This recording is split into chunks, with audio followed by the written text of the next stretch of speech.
We divide 792 by 5 in long division method. 5 times 1 is 5. On subtracting we get 2. So again we put down this 9 and it is 29.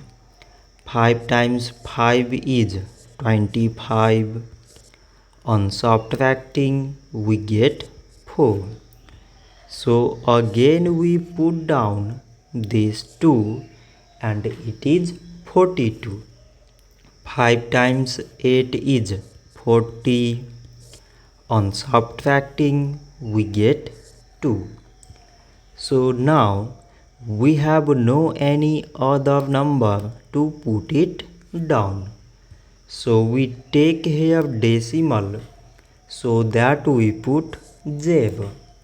So it is 20 and 5 times 4 is 20.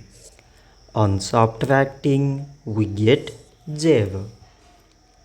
So 792 divided by 5 is 158.4. So this much for today and thanks for watching.